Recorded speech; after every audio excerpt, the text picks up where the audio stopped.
തലവൂർ രണ്ടാലമൂട് ജംഗ്ഷനിൽ സ്ഥാപിച്ചിരുന്ന signal light കാറിടിച്ച് തകർന്നു. ബുധനാഴ്ച പുലർച്ചെ 4:30ഓടെയായിരുന്നു അപകടം നടന്നത്.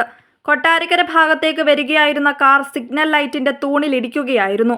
ഇടിയുടെ ആഘാതത്തിൽ സിമന്റിൽ ഉറപ്പിച്ചിരുന്ന തൂണും ലൈറ്റും പൂർണ്ണമായും തകർന്നു. പത്തനാപുരം കടയ്ക്കാമൺ സ്വദേശികൾ സഞ്ചരിച്ച കാറാണ് അപകടത്തിൽപ്പെട്ടത്.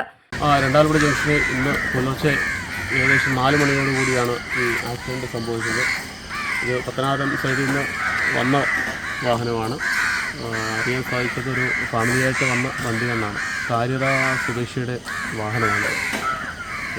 മുമ്പ് നിരന്തരം ആക്സിഡൻറ്റുകൾ സംഭവിച്ചുകൊണ്ട് ഇരുന്ന ഒരു സ്ഥലമാണ് ഈ രണ്ടാലമൂട് ജംഗ്ഷൻ.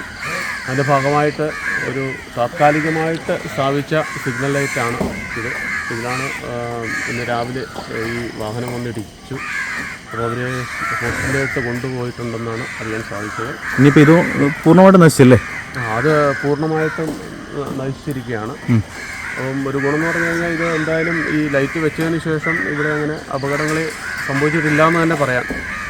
എന്തായാലും ഇത് ഈ ആക്സിഡൻറ്റ് നടക്കാൻ കാരണം എനിക്ക് തോന്നുന്നത് ഉറങ്ങിപ്പോയതാവാനാണ് സാധ്യത.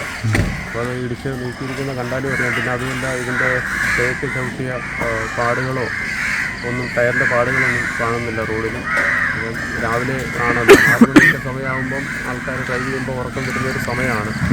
ഉറങ്ങിപ്പോകാനുള്ള സാധ്യത. എന്തായാലും കാര്യമായി ഇത് ഇടിച്ച് അല്ലാതെ കടയിലൊന്നും ഇടിച്ച് കയറാഞ്ഞതും എന്തായാലും ഒരു വലിയ ദുരന്തം ഒഴിവായി കിട്ടിയെന്നും കൂടെ പറയാം.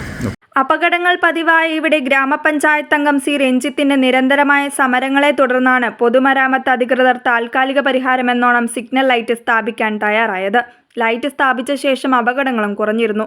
ലൈറ്റ് പ്രകാശിക്കാതിരുന്നതുകൊണ്ടും നല്ല ഇരുട്ടുമായതിനാൽ കാണാൻ കഴിഞ്ഞില്ലെന്നാണ് കാർ യാത്രികർ പറയുന്നത്. കുന്നിക്കോട് പോലീസ് സ്ഥലത്തെത്തിയ ശേഷമാണ് കാർ സ്ഥലത്ത് നിന്ന് മാറ്റിയത്. News bureau, Kunnicode.